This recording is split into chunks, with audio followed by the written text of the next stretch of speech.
Welcome back to another Facebook Live edition. My name is Yocheved. I'm glad to be back. And tonight we're going to have, I think, a very, very important topic by popular demand. It's a topic that I think many of us can relate to.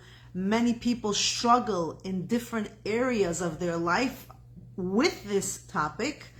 And this is the topic of conquering insecurities, whether it is at work, whether it is your own interpersonal relationship, whether it is with your marriages. Insecurities can really affect multiple aspects of our life because they don't only affect us individually, but our insecurities affect the people around us. It can be our husband, our wife, our children, our co-workers, our friends. So many people are going to be affected when we don't feel confident enough about ourselves. Just give me a second as I try to get situated. We're going to wait for more people to come, but I'm going to try to get my screen set up better. Let me know if you see me better now, if my angle is better. Okay, so while we wait for more people to join, I'm going to fix my screen. I hope this is better. So again, if you know of anybody who is struggling with insecurities, I would highly recommend you share this video with them and you tell them to join us so that we can have this very, very important discussion. I actually came here prepared with notes. Before I went on live, I looked up different websites and different ideas and tips in how we can overcome insecurities in general. There is a very, very good book that I highly, highly recommend. And this book is called Harmony at Home. We've actually read a few chapters from this book in the past. If you are on my WhatsApp group, a lot of times I share recordings from this book as well. And this is the author that wrote How to Raise Your Kids Without Raising Your Voice. So she's an amazing author. Her name is Sarah Hannah Radcliffe. She's very, very easy to read. So when you read her books, they're very, very easy to understand.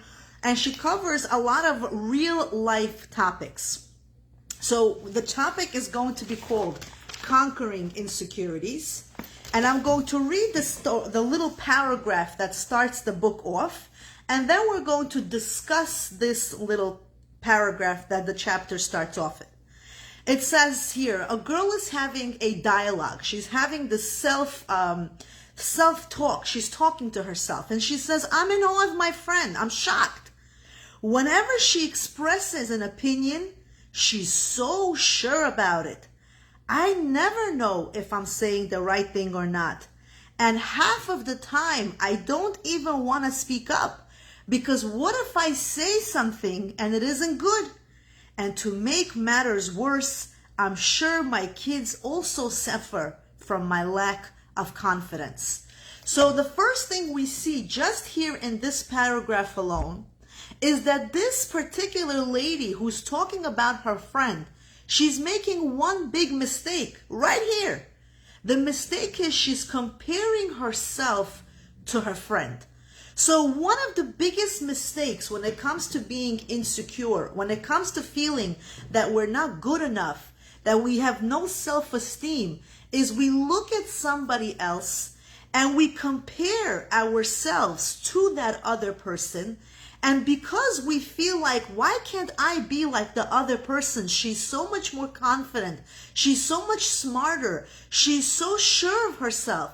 In exchange to that, we lower our own self-worth, self-value, and what we really are about. And what is the number one cause of having low self-esteem or insecurity? The number one cause, besides for having this comparison where we're comparing somebody else, it's allowing those voices in our mind control us. So this lady, something in her head was telling her, look at my friend. She's so much better than me. She's so confident. She speaks up. I can't speak up like that. So our inner dialogue, the voices that are in our brains, are the number one problems in allowing us to feel that we are not capable enough or good enough. And in return, it stops us from ever achieving our potential.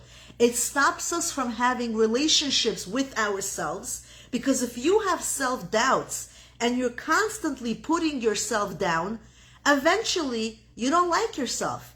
Eventually you don't love the person you are meant to be. Not only that, if you have this inner dialogue who's constantly putting you down and making you feel bad about yourself, you're not able to go and promote yourself. You're not able to take risks. You're not able to try new things because there's something there that's stopping you from going forward. And finally, in your marriage relationship, if you're constantly feeling self-doubt and critical, it's going to affect your relationship with your husband or with your wife. Let me go over some of the problems that happen when you start to feel insecure in different aspects of your relationships.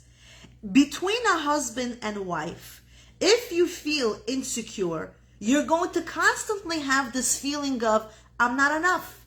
I'm not enough. I'm not good enough. I don't work like my friend works. I don't do and bring money like my friend brings money. Therefore, I can't be loved.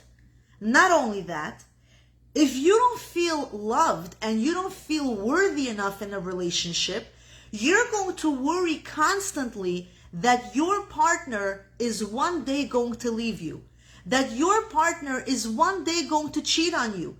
So your lack of self-esteem, your insecurity is going to, in the long term, affect your marriage, because you're going to constantly have a fear that you're not good enough, and because you're not good enough, your husband or wife doesn't love you enough, and because you're not good enough and you're not pretty enough, maybe deep down they don't think you look well and they're just pretending that you look good when they give you compliments, and that again is going to affect your love life.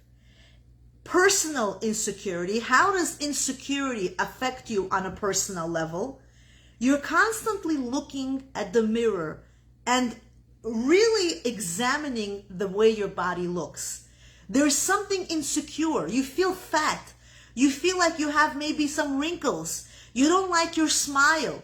You don't like the shape of your fingers. So all the time when you look in the mirror or when you look at yourself, you're so insecure that it's causing you to feel that you are not pretty, that there's some kind of a flaw, your voice doesn't sound good, your teeth are not straight, and eventually that's also going to cause you to start feeling bad about yourself, and in turn, it's going to make you a very unhappy person.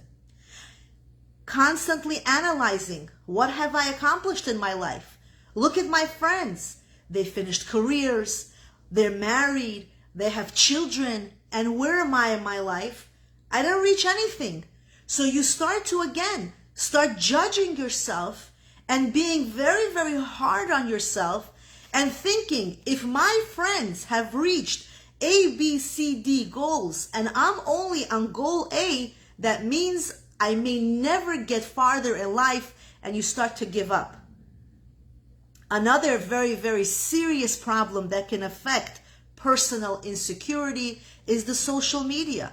When you're scrolling through social media and you're constantly seeing what life other people are living, and then you start to compare that to your own life, you start to feel bad. For example, let's say you posted a picture of yourself and you realize that your friend got 25 likes within 2 seconds. And then you decide you're also going to post a picture just like your friend did. And you can't even get 5 likes in 10 hours. What's that going to lead to? That's going to lead to you feeling that you're not good enough. Nobody's paying attention to you. Everybody pays attention to your friend. Everybody gives her so much attention. And you, if you were worth something, people would have given you those likes. So you start to judge your self-worth and value based on the opinions of others. And somebody who's lacking self-esteem, social media can be a very, very dangerous place for people like that. So if you really have a problem with self-esteem and insecurity, you really have to be careful having these social media apps on your phone. Because if you're going to be on it long enough, and let's say you have the same business as someone else has, or you have the same aspirations or goals, and then you try to make these posts, and other people with the same exact type of a subject are getting much better likes, reviews, feedback, it's going to start affecting who you are inside. So you have to be very, very careful. If you're not working on building yourself up beforehand, starting with social media is going to be probably worse and not better. And lastly, how does having insecurities affect us at work? If you feel insecure about yourself, you're not ever going to feel worthy enough to ask your boss for a promotion. Because if you don't feel that you're good enough in what you do, why should your boss give you a promotion? Why should your boss give you a raise? So you're going to be so afraid to speak up for yourself that you're going to stay on the same level and you're not going to have advancements. There are going to be people that are going to come to work after you, years after you, and they're going to start climbing ahead of the ladder, becoming managers, supervisors, but you're going to stay where you are. Why? Because you're afraid that you're not good enough. You're afraid to show that you also have what it takes. You're afraid to speak up. Somebody who's afraid to speak up is going to be on the lower aspect of the self-esteem track. Why? Because if you're afraid to speak up, there's going to be issues that you see, that you know are not fair, that you know maybe you did that, but you don't voice it. You don't say, I did it. You don't give yourself credit. And because you're afraid to speak up, people may not realize what you have accomplished, and eventually it's going to affect your work life as well. And again, you're going to also be afraid to make mistakes, because if you have insecurities, you're going to think that every mistake you do is a direct representation of who you are. Our mistakes don't represent us. We are allowed to make mistakes. Mistakes is part of success. When you make a mistake, that's when you learn what you did wrong so that you can better yourself in the future. But if you're afraid to make a mistake, you're not even going to try to do that thing because you're thinking to yourself, what if I make a mistake?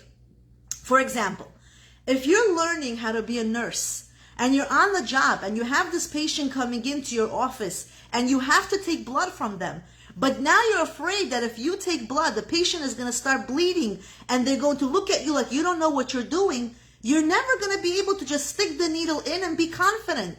Understanding that, yes, this patient may bleed and it's okay. I'm going to apply pressure. I'm going to make sure I have a Band-Aid in place. I'm going to make sure that I warn the patient that, hey, you know, your veins may not look so right, and if I make you bleed, I apologize.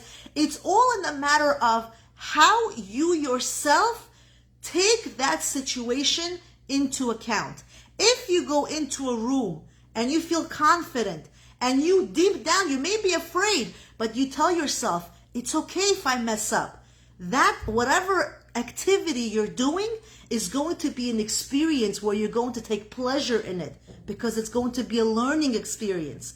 But if you're so afraid that you're going into the room in fear that if I mess up, oh my God, I'm going to get in trouble. The patient is going to report me. I'm never going to be able to do it again. You're going to hold yourself back from ever learning new material. So mistakes are part of our growth. And if we allow our mistakes to define us, we're not going to be able to grow in life. So we just discussed briefly different areas of where our insecurities affect us. We discussed how it affects us in our marriages, in our personal relationships within ourselves, and how it affects us in our work environment. So let's understand, how do we get over it? How do we become better? How do we fight this insecurity?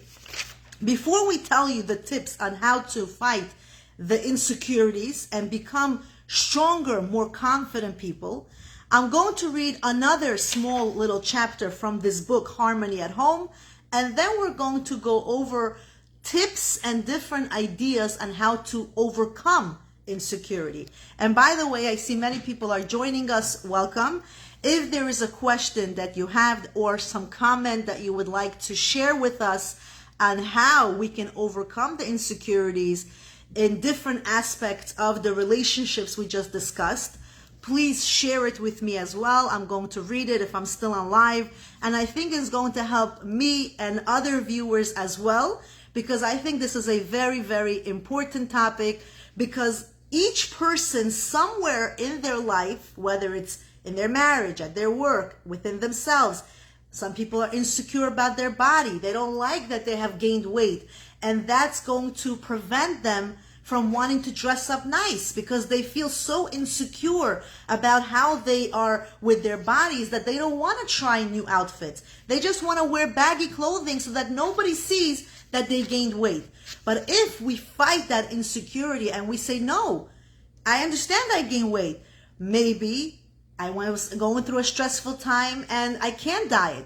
Maybe I just had a baby. Maybe that's me. I've been chunky all my life. You have to fill in the blank.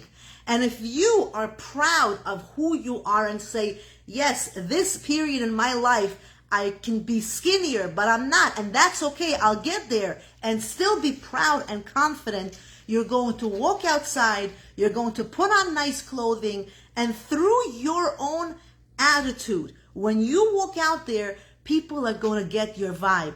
You can have two people wearing the same exact outfit. One may have the best looking body and one may have an overweight body. But the person who's overweight, if she walks out there with more confidence and she walks out there like she got this, that same outfit may even look better on her. It's all about our attitude. And my Zalman, my husband, says, that's really how I used to feel about my business, social media. I used to stress myself over it, and it can be the worst tool. Exactly. So sometimes we post things on social media and we see that we don't get a response, or we don't get enough followers or enough likes. And then we start to say, maybe I'm not good in what I do. Like if you're a barber, or you are a person who works in the diamond industry, or you're a chef, and you realize that people are bashing you or they're not complimenting you enough, you may very, very well be a master in your trade. But because you don't have the same outreach or the same amount of followers, or you don't know how to use social media where you can create reels and make these fancy posts, your posts may not get enough attention. And by accident, you're going to translate that in your mind to say, maybe I'm not good at what I do. Maybe that's why I'm not getting enough likes or enough shares or enough comments. And by accident is going to actually crush you and not build you. So back to the book, Harmony at Home. It says over here, imagine walking around all day, from the time you wake up until the time you go to sleep. And inside there's a critical parent talking to you, saying, you look awful. Your house is a mess. Why aren't you as smart as your friends? Have you seen your husband? He's such a loser. You'll never make it. Too bad you don't have the same talent as your friend. These remarks in our mind, they flow endlessly, and they knock us out at every turn. And if we don't start suppressing and trying to get rid of all those negative thoughts, and we live with those negative thoughts long enough, what's going to happen? We're going to be sad. We're going to be very, very unhappy people. It may even lead to depression, to anxiety, to lack of sleep, to us never even finding our partner in life. There are many people who cannot get married, and they're dating, And the reason they cannot get married is because every time they're on a date, they're afraid to speak up. They're afraid to have a conversation. They're afraid to call back the next day to the girl and follow up with her. And what happens? The girl may say to herself, oh, he's not interested in me. Oh, I don't really like him. He's too quiet. He's not really exciting. He doesn't have a sense of humor. And you may actually be the funniest guy in town. But if you're afraid to show your real true colors because you're holding back, because the voice inside of your mind is pressuring you that you're not good enough, you may actually really lose out on some very, very nice potential candidates and take years before you get married. So how are we going to now, let's discuss briefly, how are we going to avoid this feeling of insecurity? How are we going to be more secure? The main thing is, we said, suppress those thoughts. As soon as the negative thought gets into your mind, what are you going to do? You're going to delete it. Press delete. You're not good enough. Delete. I'm amazing. You're so fat. No, I'm chunky. Your kids are so misbehaved. No, my kids just have a lot of energy. Your husband is such a loser. No, my husband loves me more than any other husband that I know. So as soon as that negative thought comes into your mind, you're going to get rid of it and you're going to replace it with something positive. Number 2, confront your feelings. Don't avoid them. What does that mean? You made a mistake. You didn't get as much likes as you thought you were going to get. You came late to your job interview. You didn't get the grade you wanted to get. You didn't get into the program you were wanting to get into. Whatever it is that you weren't successful in, confront it. Which means don't try to suppress it and try to pretend it never happened. Understand that it happened. And remind yourself, yes, I came late. And because of that, I missed a job interview. And because of that, I lost out on an opportunity. But it wasn't meant to be. Because if it was meant to be, it would be mine. If it's not mine, it wasn't meant to be. And when you're going to confront and deal with negative situations in a positive manner, you're going to not let yourself fall into negativity. You're not going to feel like it's all your fault. You're going to realize that certain things are not in your hands, and that may simply just be because it may not be for you. Understand that failure is okay. Before a baby learns to walk, what happens? The baby falls many times. Before the baby starts, turning over in the bed, they fall out of bed and the parent realizes, oh my God, my baby's turning. Failure means you fall.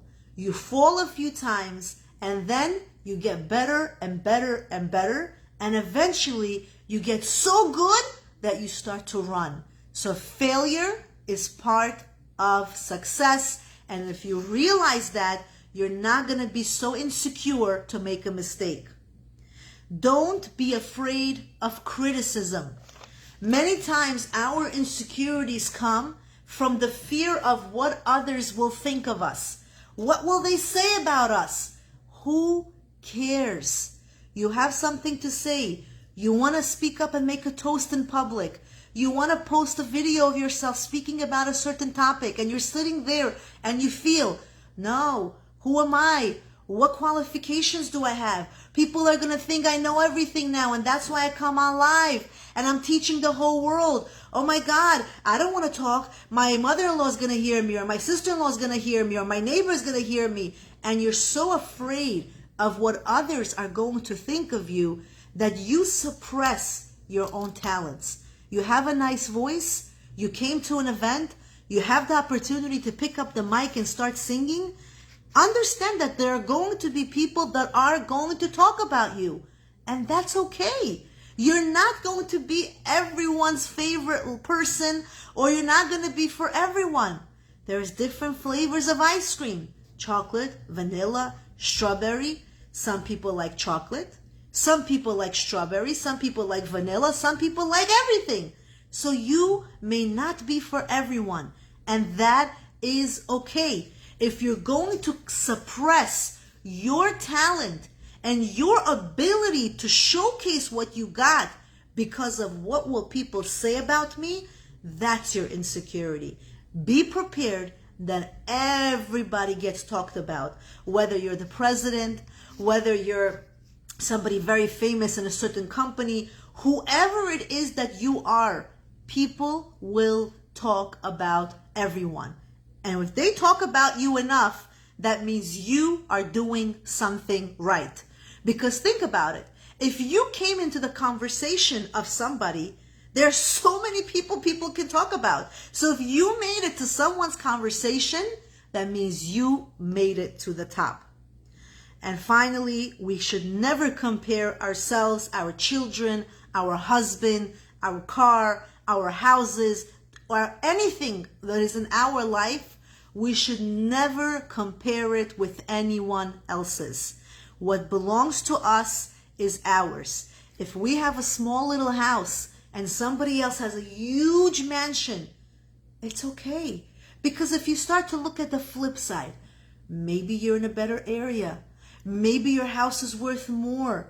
Maybe you don't need so much empty space because you like everyone to be in a more compact area, because you like to have a close-knit relationship with all the members of your house. Maybe because you don't have the financial ability to sustain a big house. So comparing yourself to somebody else and what somebody else has, remind yourself, I am not meant to be anyone but myself. And whatever it is that I'm meant to accomplish and I'm meant to have in my life, I will have it. Maybe I don't drive the fanciest car right now. One day, if I'm meant to drive it, I will drive it. For now, I have a car.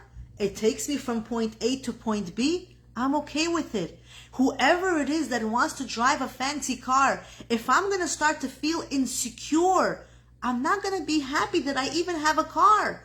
So we cannot let other people's opinions and what other people think is priority for them dictate what's priority for us. Maybe we don't have the fanciest car, but we have a very, very healthy lifestyle. We're healthy. Maybe we don't have the biggest house, but we have a house that's always full of people.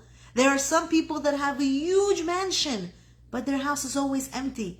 And then there are people that have a tiny little kitchen, but their house is always full. So don't compare yourself to anyone. Learn to speak up.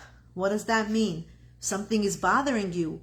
You can't make something happen. Somebody asked you for a favor. Speak up. I can't do it today. I'm so sorry. Or the things you told me last time really hurt my feelings. I wish you would not talk to me like that again. If your husband didn't make you feel loved, remind him, I wish he spoke to me nicer. How do you like my outfit? Do you like it? If you start to speak up more, you're not going to wait for people to realize what's bothering you or to give you compliments. Ask for it. Sometimes you have to be the one to be your own cheerleader. If something is difficult for you to do, don't let yourself suffer and do it just because you can't tell the other person, I'm sorry, I can't do it. And then you're going to be miserable and you're going to say to yourself, I was supposed to do A, B, C, D, but because I couldn't say no to this person, I got nothing that I was supposed to do done. And then you're behind and then you're struggling the rest of the day only because you were afraid to speak up. Anything else that we didn't cover? Yes, be proud of small accomplishments, which means there are different people in our life and they all have different talents. Somebody else's talents is not your talent. Be proud of what you accomplished. Somebody may be amazing and cleaning the entire house. It's spotless. Anytime you walk in there, it looks like nobody lives there. There's not an ounce of dust. It smells delicious. It's beautiful. But you struggle with cleanliness. It's just not something that's important for you. If you cleaned that one desk, pat yourself on the back. Maybe you didn't get a chance to clean the whole house, but it doesn't matter because cleaning may not be what you're good at. So if you cleaned that small desk, That for you is your accomplishment. And for that, you should reward yourself. And for that, you should be proud of yourself. If it was hard for you to start driving, yeah, there might be people who are speeding on the highways and they're doing an amazing job driving a car. You struggle with that. You went around the block and you're able to park. Reward yourself. Tell yourself, wow, I did it. I parked my car without assistance and I even made 3 circles around my house. Don't compare to the people that are driving like experts. Good for them. They can do it. That's great. I'm sure that you have something that somebody else cannot do. So focus on your own accomplishments. Focus on the things that you're good at. And eventually, the more you pat yourselves on the back, the less insecure you're going to feel, the more confidence you're going to have, and slowly you're going to start having so much potential to achieve even more greatness than what you have right now. You're not going to walk around being insecure that my husband doesn't love me enough, I'm not good enough, I don't give him what he wants, my friend, she works and I don't really work. No. You're going to start to love yourself for who you are. You're going to be proud of who you are. And you're not going to start having these dumb thoughts in your mind that, oh, one day he's going to leave me, he's going to cheat on me. Because you know what else it is? People who are insecure, they happen to be one of the most controlling spouses. So if you don't feel good about yourself and you're insecure, you're going to hold your spouse by the rope. Why? Because you feel like he doesn't love you enough, or she doesn't love you enough, or you're not good enough, or you're not pretty enough, or you're not smart enough, you're always going to be afraid that your husband and wife is going to look at someone else who's better than you. And what is that going to lead to? It's going to lead to you being very, very hard on them. It's almost like you're going to cage them only because of your own insecurity. And eventually, husbands or wives get fed up. Nobody wants to live in a little box. Nobody wants to feel like they're in a cage, like they're a mouse or a dog in a cage. And there's going to be tension and arguments and friction. So it's important to work on self-esteem, read books, listen to videos, go on Google, type up ways to avoid being insecure, see a therapist if you have to, and it's going to all be paying you back in a much, much, much greater reward. Thank you so much, Milana, that you love this live. I'm happy to hear that because I actually thought this was a very, very interesting and fascinating live as well, because I think we covered many, many important topics here, many useful topics, ideas on how to get better with this topic. So thank you for that comment. If there's anybody else who wants to add anything else, please feel free to share. I just noticed that Margarita joined us, so that reminded me of something I want to announce. So Margarita's here. Hi, Margarita. They actually called me yesterday and asked me to announce this. So while I'm on live, for whoever it is that's joining, or whoever it is that's going to be joining later in this week, that's going to watch this video, we just covered a very important topic where we said the importance of conquering insecurities. And there I touched upon problems with dating. Happens to be that this Sunday, I believe the date is November 6th, Margarita, correct me if I'm wrong, there's going to be a dating meet and greet event going on this Sunday. November 6th, I believe, is the date, on 71st Shul, for people ages 30 to 50, if I'm not mistaken, for people to come, for singles that are looking for their half, to come to this event and to meet each other. And that's exactly what I was talking about during my live when I said about insecurities. I think that if you are at this age range, 30 to 50, and you're looking for your partner in life, and you haven't been successful in meeting someone, go out to these events. Don't be afraid. Don't feel like there's something wrong if you go there, that you have this awkward feeling of, no, why would I go to such an event? That's so awkward. I look like I'm desperate. You're not desperate, and it's not awkward. Sometimes we have to get out of our comfort zone. We have to go to such events. We have to see who's out there. We have to show ourselves as well to people and say, hey, I'm single. I'm looking for my other half. And when you start to interact and to be more comfortable in allowing yourself to be more out there, then you're going to be successful in finding your other half. So fight your insecurity, go out to this party, meet and greet other people who have are also looking for their other half, and you never know, you may just find your partner at this event. So again, it's going to be November 6th, Sunday, I believe it's at 7 p.m., 71st Shul, that's on 70th Avenue around Austin Street area in Queens, New York. This upcoming week for singles ages 30 to 50, Rabbi Vaknin is going to be speaking at the event as well. If I can make it there, I will definitely try to come and say a few words, hopefully if things work out. But for everyone else who is joining, thank you, Rochelle, very much. I appreciate your feedback. For anybody else who's joining, for your comments, your feedbacks, always welcome. If you found this video to be helpful, please share with others as well.